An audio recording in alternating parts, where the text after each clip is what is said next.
Hello, hello.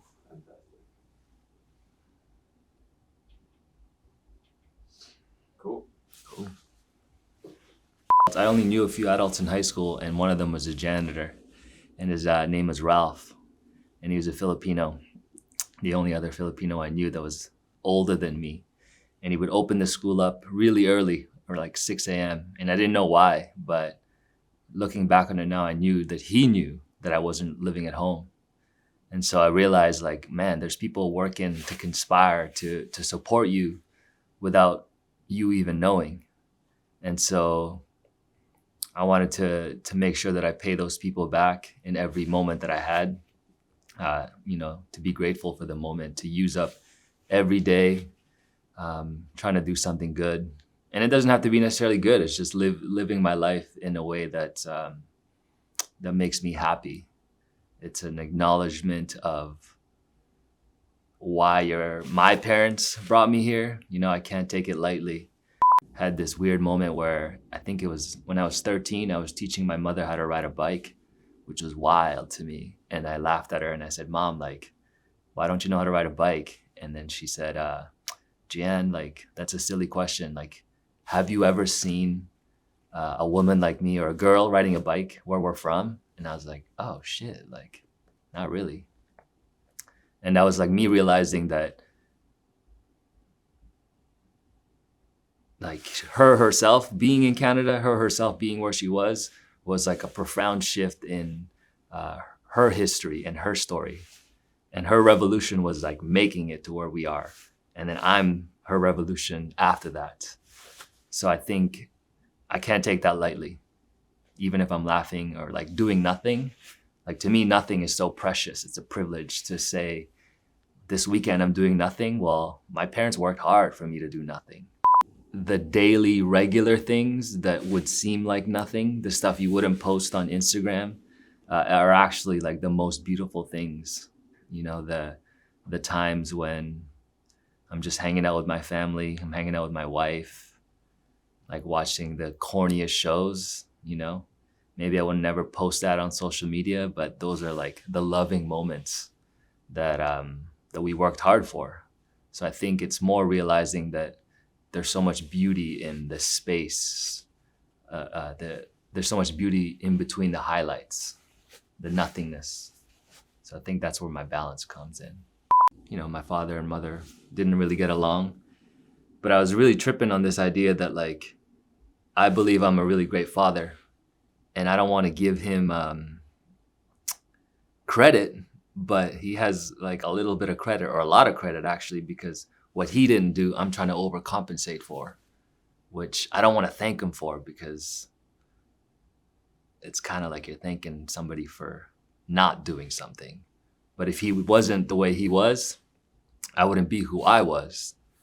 I wouldn't raise my kids the way that I do in a conscious way. I wouldn't be the same husband or partner that I am, because he woke me up by not being there, which is kind of a trip.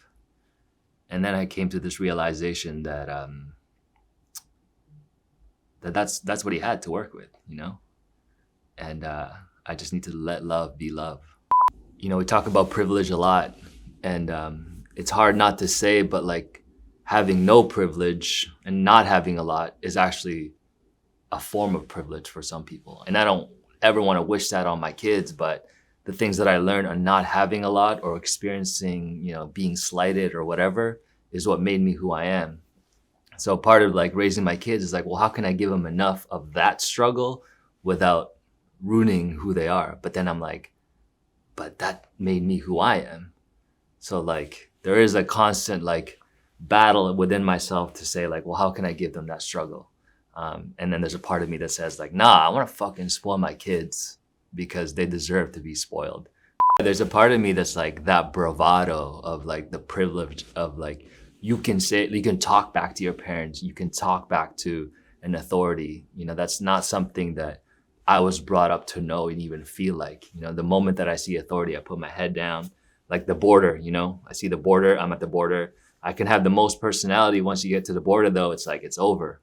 So the part of me is like, what a revolution to have a kid that just talks back at authority. because they're not afraid. And the reality is they still have to, be a part of society, and maybe they're not going to treat them. Society's not going to afford them the same, leeway, but it's kind of a trip to want that. I want kids that are brats. I want kids that are spoiled. I want kids that, can truly dream I can be anything in the world because they've seen it, or they actually believe that. When I see a young person who does what they want to do and is not restrained from what they're supposed to do or what their parents told them to do, like, that's a huge revolution. And maybe some people have always had that, but to me, when I look at that, I'm like, damn, like, where did you get that power? To see a young person, not want to stay in relationships that they don't want to be in, because life is too short and they want to love who they want to love. Like, damn, like, that's powerful. Because back in the day, we used to idolize people who've been married for like 30 years. Parents used to be like, I've been married for 40 years. I've been married for 50 years. And we're like, yo, that's amazing. But I'm like, is that really love? You probably can't tell, but those that can, I have a bit of an accent, or when I get nervous, my Filipino comes out. And I always kind of hid that from people. I tried to perfect language. I tried to perfect English and try to flush that out. But I read this quote, and can't remember it fully, but it said that an accent is actually like a revolution to colonization. It means that, like, they couldn't take your language. So fucking love that shit, because yeah, man, like, I've never seen an accent or a slip up or my mumbling English as a powerful statement, because it's always been something that's like, I want to hide. I remember, when I was in high school, these Filipino guys would always make fun of me because, in a way to pull me in, but, they would say like, oh, you're hanging out with not our kind, like, you're not Filipino. But then in my mind, I'm like, well, what the fuck? Like, I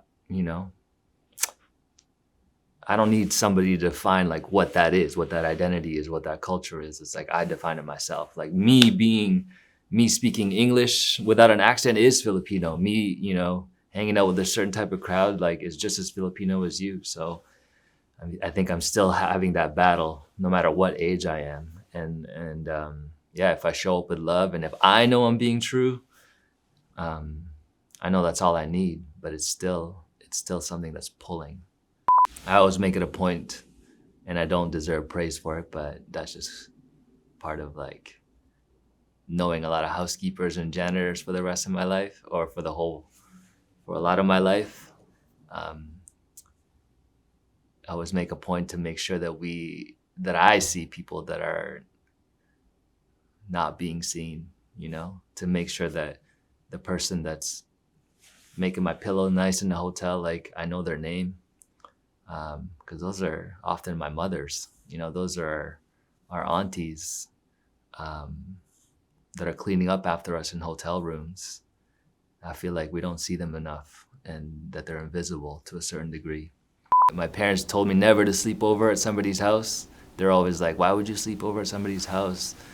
You're making it seem like we're poor because you need to sleep at someone's house. And I was like, she didn't get it.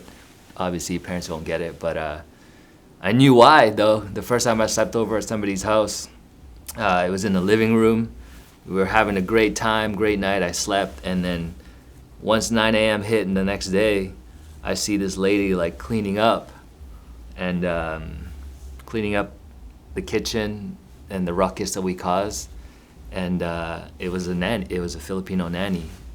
And my friend asked me, like, oh, do you know her? I'm like, fuck, man. Like, I don't know her. But secretly I did. I did know her. She was in the community, like, she was Filipino, like, I absolutely know her. But that moment hit me. I was like, oh man, like, your parents, they know shit.